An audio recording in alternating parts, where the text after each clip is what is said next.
It's time to accelerate. Hey friends, this is Andy. Welcome to episode 631 of Accelerate, the sales podcast of record. I am honored to be joined on my show for the second time by my guest, Tom Hopkins.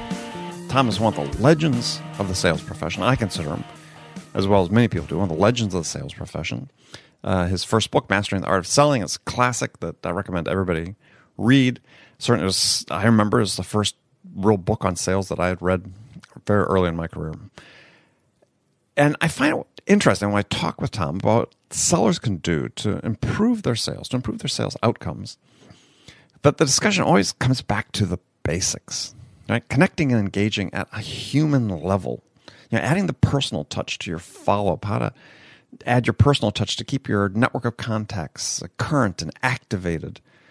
Demonstrating character. We so rarely talk about the importance of character in sales, but it is when you have that first interaction with a prospect, they are assessing your character. It becomes so important. Exceeding expectations with your customers, with your service orientation, all these things. We go on and on, but we'll touch on all that when I talk with Tom. So stick around for that. If you'd like to see the show notes for this episode, go to andypaul.com/631. As always, we provide a breakdown of this and all conversations on Accelerate. Now, before I jump into my conversation with Tom, let me say that I often hear from listeners that are looking for a new sales challenge, a new step in their career. And my advice to them is that one of the most important elements to consider, especially for your future success, is to align yourself with the right company. And I've had guests on the show that have talked about finding the category kings, to sell. One company that develops employees and has a portfolio of category-leading products that can compete with anyone in the market.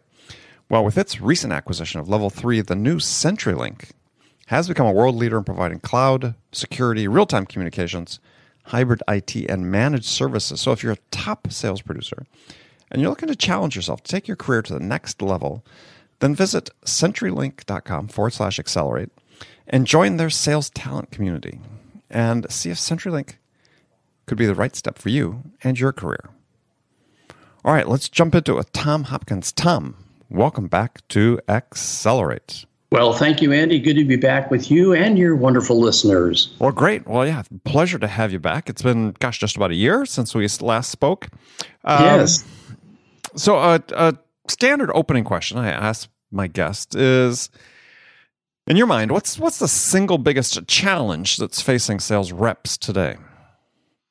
Well, I think it's the keeping themselves disciplined to do the things they really don't want to do, which I think is one of the keys to success. And I think that I found that I'd watch when I was a manager, I'd watch my salespeople who not only mentally, but physically kind of started letting down towards the end of the year, which, as you know, we are heading towards Thanksgiving right now. And what I found over the years is the salespeople who slowed their quality activities down at the end of the year took longer to get the momentum built back up for the next year. And so I'm going to, in our discussion, talk about some of the things I'd suggest folks do with their client base during the month of November, December to be ready so January kicks off. Because I think 2018, which is the year we're looking at, is going to be a really super year for the people and the companies that have accelerated their quality activities and are giving more service to their clients. Yeah, I think there's, one of the things that, to the point you just brought up, is there's this myth, I believe it's a myth, that our customers are busier toward the end of the year. It's harder to get hold of them. And I'm with you. I always found it was just the opposite. I always found that people actually traveled less, certainly between Thanksgiving and the end of the year. My customers did, at least. I found that I had much better success getting in touch with them, if it's new prospects, moving the deals forward, really in that 5-6 week space between Thanksgiving and the end of the year. Well, and one suggestion I'd like to make is everybody sends Christmas cards, and I didn't. And the reason was they would get so many that it became almost non-meaningful. Mm-hmm. But what I did was I always sent a handwritten card for Thanksgiving. Ah. And no one else did. So I was alone. And I was just a nice little card, and I'd handwrite it, Dear Jim, during this season of Thanksgiving, let me thank you and your company for being a valued client. I look forward to many years of giving you excellent service. And so have a wonderful holiday season. Now, that little card, Andy, took care of Thanksgiving and Christmas. But there again, I wasn't in the masses that just sent the Christmas message or Christmas cards. You can also do this on the internet. And what I tried to do at the end of the year, starting about this time every year, is not only the Thanksgiving letter, but I would make a call to, if they were a business, a company, I would call when I was sure they wouldn't be open.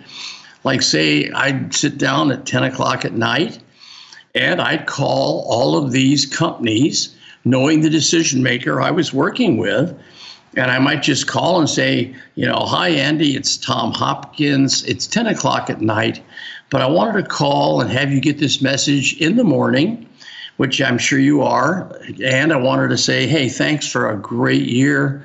Look forward to many more in the future. And all of us at our company wish you and your business and family a wonderful holiday season. So take care. I'll be in touch as we look forward to a great new year. And you'd be amazed. That took me so little time. But I didn't have to talk to them. I didn't have to spend a lot of time. And they get it in the morning. It's one more contact, one more keeping in touch. Mm-hmm. And that's, I think, what's going to build your business for the next year. Yeah, very interesting. I like that. Of course, these days you call people, you're half the time you're calling their cell phones, and they might have them on at 10 o'clock at night. But yeah, that might be true. But then just, same message. Same message, right? You would give you a quick call, say thanks for a great year, and look forward to working with you and your firm for many years in the future. Yeah, I just believe that I've never seen a time in business that following up, keeping in touch, doing the little things that no one else does is so important than it is today. And that's why that's kind of been one of my key messages all this last month is follow up, keep in touch, and let them know how much you appreciate them. And if you do that, they'll be loyal to you. And that's a challenge in our whole world of business, that many companies aren't real loyal to a representative, because if they can save a few pennies, they'll call on someone else. Sure. So I always try to obligate them to want to continue to do business with my firm instead of any other one. Yeah, well, and I think what you're really talking about there too is that given sort of proliferation of competition and so on, is that the differences between you and everybody else are going to be slight, right? So even if they might be tempted to go with somebody for just a few pennies, there's a cost to that. There's an effort involved with it. If it's roughly the same, but hey, Tom's been there. He's been servicing us in a way these other guys aren't. Staying in touch, building that relationship, those become, in my mind, in my experience, those have been very critical tiebreakers.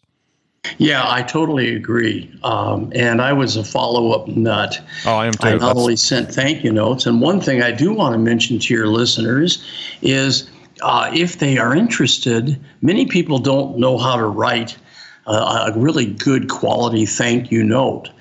So I wrote 10 of them for all different situations, nice little letters to thank people. And if they're interested, Andy, they can go to my website, tomhopkins.com, and we have a free resource page where they can get these thank you notes professionally edited and written for nothing. So they may want to make that something they do, so that next year they talk to someone on the telephone, send them a thank you note. They meet someone in person out at the market shopping, and you talk a little bit. If you can get their business card, send them a little note thanking them for the time we shared. And I was a thank you note nut. And I will say this, Andy, in our world today of lack of personal contact and all the electronic transactions, I think the little thank you note will have more meaning today than it did back when I did it many years ago when I started in the real estate business. Yeah, well, I think that is absolutely going to be the case. Is that demonstrating that you actually are more human than your competitors is going to become a competitive advantage. I mean, it already is, but it's become an even more distinct competitive advantage as we become more and more automated. One thing I did too, Andy, is I broke my whole client base into 3 groups. I called them the A, the B, and the C group. Now, the A group might be, and I'm just going to throw some numbers out here, might be 10 businesses, 10 companies that not only give you lots of business, but they're very quality. They're something you want to keep forever. Well, that A group, I might go out and get some nice Christmas gift, not expensive, but some gift that you'd send to your decision maker for Christmas. The B group might, again, get a letter. The C group might just get an email. But I found that by doing these little things, you create this relationship feeling, which I think selling today is more long-term relationship building than it's just going in and trying to make a sale. By the time my last year in real estate, I had a party every year for every one of my clients. And the last year we rented a hall and we had 600 people attend my party. And it was, cost me money. Yes, but you're investing in your business, and salespeople are a company in a way, and you have to spend money to make money. That's, reinvesting in yourself.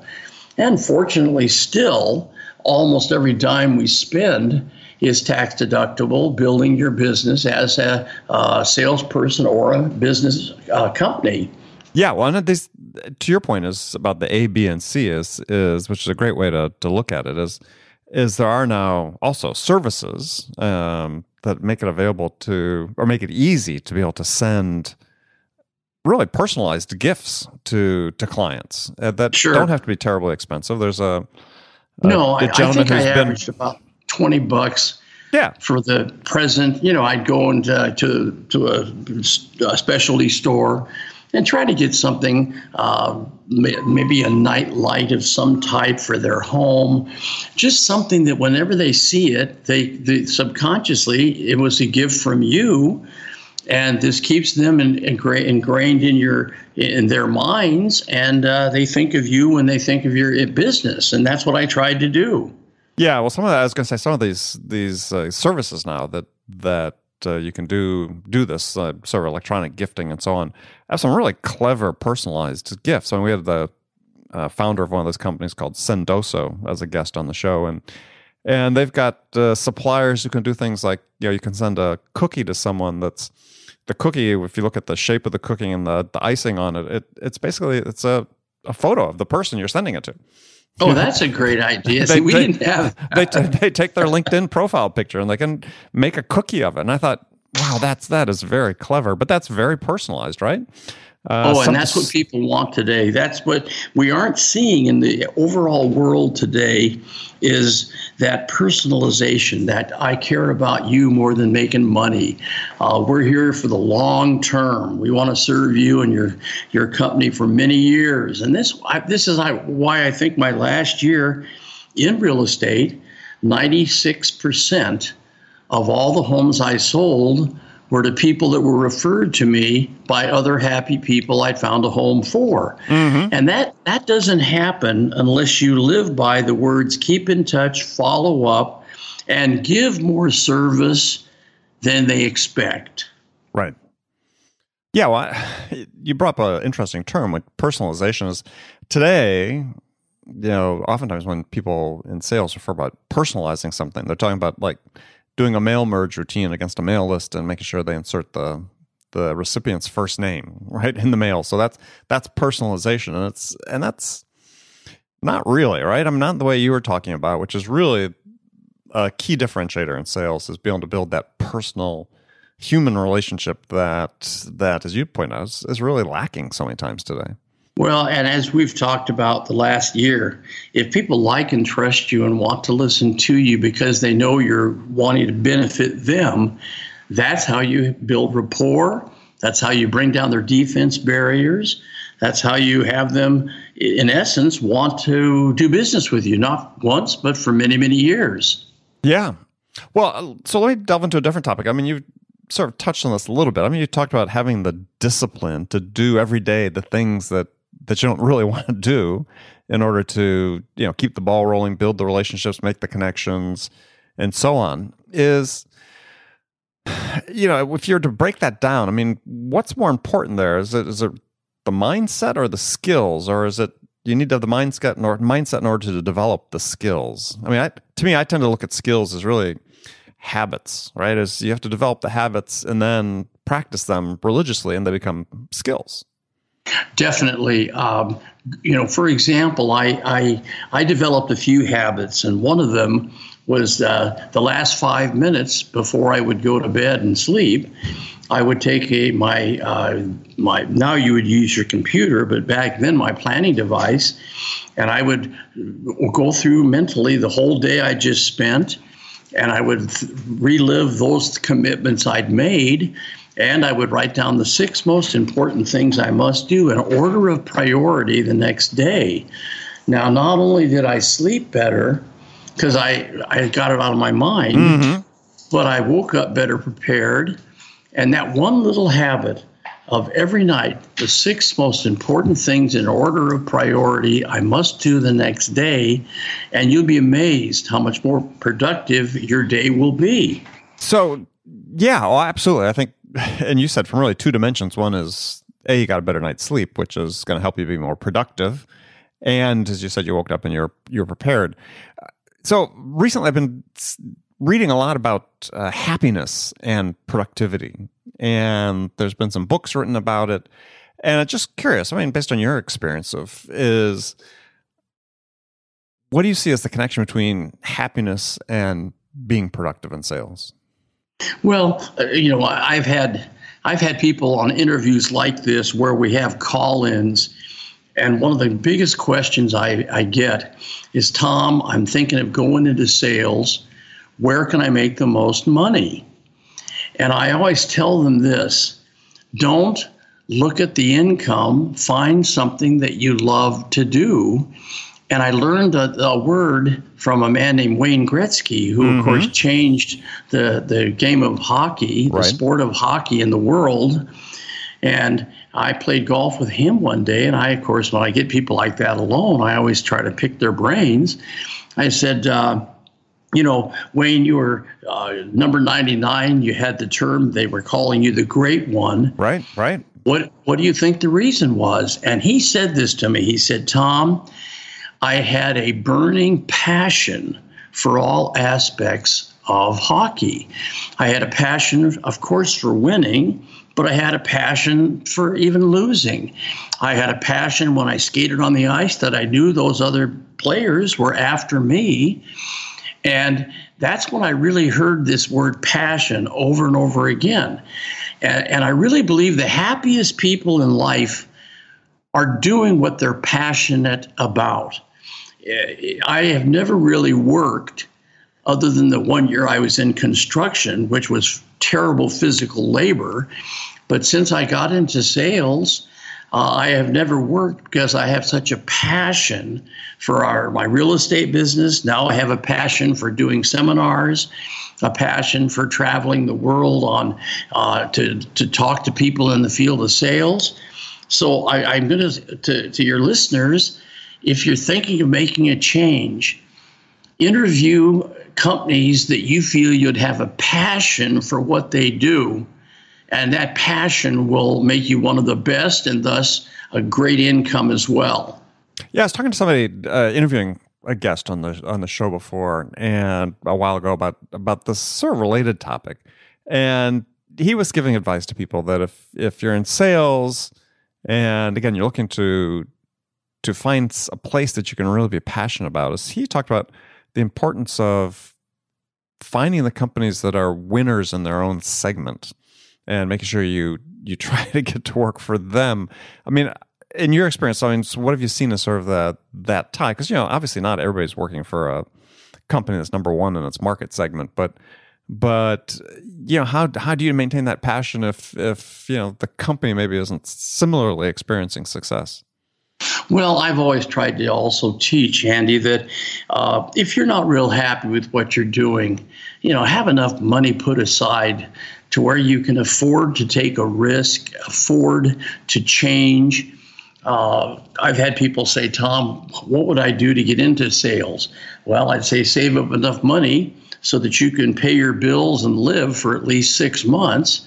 Because in any type of selling, there is usually a gearing up time to build the momentum, to get the client base built. And so that's my first word of advice. Become a good steward with your money and put enough away to where you don't need to make money so that you can go in with a real relaxed attitude if you're ever going to change vocations or careers or give up a salary and go into commission selling, which is scary, but it's also where I think the most money is possible to be made. Yeah, well, I think you talk about taking risk, and certainly, one of the largest segments of our economy is becoming the technology business, and there's a whole culture of working for startups. I worked for 7 or 8 different startup companies myself in the tech area. There's a risk. I mean, it could seem like a really exciting thing, and you're extremely passionate about it, but a small percentage of the companies ever make it, and that's part of the feature of the business, right? I mean, the investors place down a lot of bets. I've always believed there's a little saying: the greater the risk, the greater the reward, which is also in a lot of ways very, very true.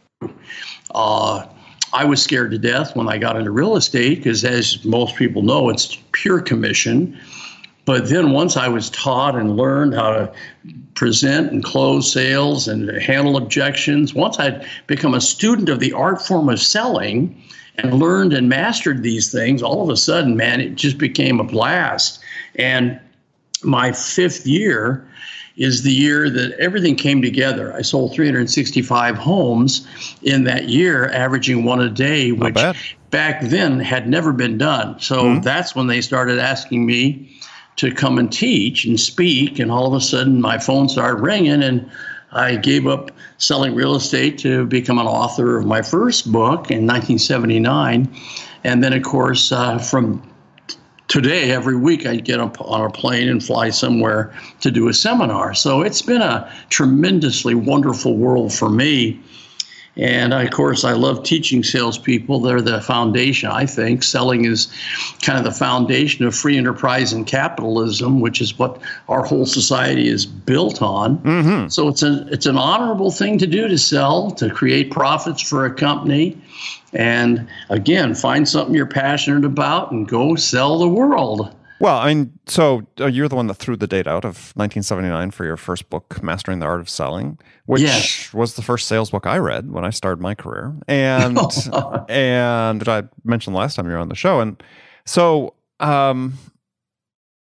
what's changed in sales over that time? I mean, what are the big things, 1 or 2 things you've seen that are most significant for sellers? I think the main change I have seen, Andy, is the consumer is so much more knowledgeable than they were in the past.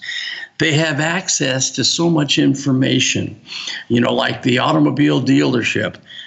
Many of the consumers walking in have spent almost more time getting ready to know what they want to invest in the vehicle than the salespeople. Sure. Same in real estate with Zillow and all these wonderful access you have for information.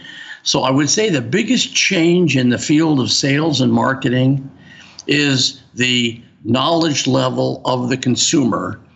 They spend time, they're educated more.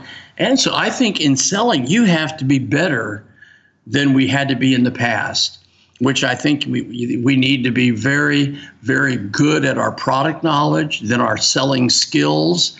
And then, of course, keeping our attitude, handling the failure and rejection that can become part of a business. When you're trying to get someone money, you're going to get rejected at times, and you just can't take it personally. You just have to go after the next yes and shrug off the nose. Well, so one of the things that is a theme that sort of comes up repeatedly with the guests I talk to on the show is that, yeah, not only are your customers better educated, but one of the problems they see for salespeople these days is salespeople themselves are overwhelmed by information, right? That they too, there's so much information out there about not just the products and services they're selling, but also about sales itself, and it's like they don't know where to turn. And have you seen this? I mean, it's. I mean, I'm thinking back, back when you wrote your book, your first book. Basically there was you, Zig Ziglar, and Neil Rackham pretty much writing about sales at that point in time. Now there's hundreds and hundreds of people, writing about sales every day. It's like, how do people sort through, to sort of say, okay, well, this is the one really worthwhile advice I should be following as opposed to everybody else.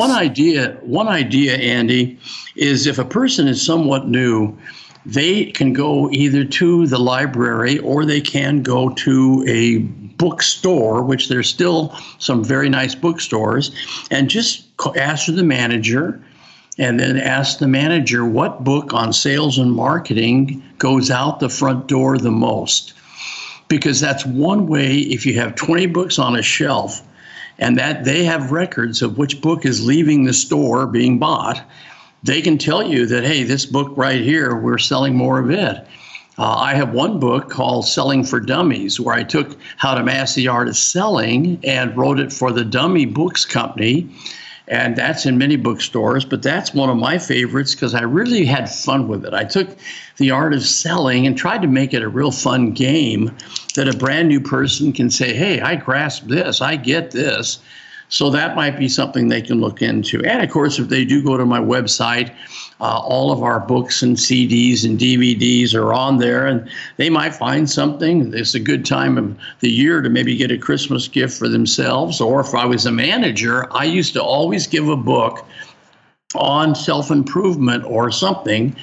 I can't tell you the number of Zig Ziglar books I gave out over the last many years, but that's a gift that's not only a nice thing to give, but if they can get a gift that helps them make a better living, be happier, more successful, that is a win for everybody. Yeah, gift of books is always good. So, I mean, do you have a newer sales author that you like, that you would give one of their books to somebody? I really don't, and I'm sorry about that. I pretty much had Zig. Art Mortel was one of my old favorites. Many people don't know of him. Of course, Dr. Norman Vincent Peale, Win Friends and Influence People. You can never go wrong. Think and Grow Rich. Napoleon Hill's fabulous book. The classics. I think you could go on Amazon and get many of these books. They're still available, but on the attitudinal side, I would go with Think and Grow Rich by Napoleon Hill. On the selling skill side, I'd love them to look into one of my 19 books, which are focused primarily on the art of selling. But but I really believe this is the time in the year to increase our knowledge level, to become students of the art form of golfers in the world hit more golf balls than average golfers, yet they're the best. And that's because they realize that repetition is, in a way, the mother of learning, and perfect practice will help you be a perfect player. And that's what great salespeople do. Yeah, no, absolutely. Repetition. And that's why, it's hard, I think, for people new into sales these days that don't have the same sort of training that used to exist back in the 60s, 70s, 80s, where big companies really trained the heck out of their new salespeople, put them out in the field, made them make, as I did, make lots of calls every day, knocking on doors, and there's no substitute for doing that. So last question for you then, really, Thomas, is so what do you see coming down the road in terms of the future of selling? I mean, there's a lot of increased automation, artificial intelligence, all these things coming into sales. All right, Tom, I just have sort of one last question for you, and that is, all right, let's turn our gaze forward. I mean, you wrote your first book, like I said, in 1979, so you've been teaching people how to sell for 40 years. looking forward, what do you see is going to happen? What are the big changes that salespeople have to prepare themselves for, in your opinion, over the next 3 to 5 years? As I mentioned, I really believe that we have to be smarter and sharper and more talented and skillful than we had to be in the past, because this consumer has access to such tremendous amount of information that they can become as informed as any salesperson or business owner. So I think the knowledge level is important. I think mastering the 7 fundamentals of selling, from prospecting to closing the sale and getting referrals, these are the things that people have to really, I think, focus on, because if the consumer I'm sorry. You're really talking about the basics. I mean, which I think is, I mean, I would agree with you, is I think that yeah, you not only need to become more educated about your product and how your product can serve your buyer, but it's like doubling down on the basics. You said the 7 basic disciplines. Those, I think, will set you apart, continue to set you apart going forward. Oh, I definitely agree. I think the people that say, I'm going to master fundamentals, because it's like the game of golf. The golf swing of Bobby Jones in the 40s and 50s is no different than the fundamental golf swing of Tiger Woods or Phil Mickelson. The equipment is better. The strength of the golfer is better. But the fundamentals of the 14 reflex movements of a golf swing, those will never change. And that's the same in selling and marketing. The fundamentals won't change. We just have to adapt them to the culture and the times that we're living in. That could explain why I'm lousy at golf. I didn't realize there were 14 basic moves in the golf swing. Hey, believe me, I'm not any good either, but I sure love the game. All right. Well, Tom, thank you very much for joining me again on the show. And just before we leave, tell people how they can get in touch with you. Oh, that's nice. If they go to tomhopkins.com, I'm in Scottsdale, Arizona, and they can see our website, and we have a free resource page, and they also can check on what we're doing. Maybe they come see me someday. I'd love that.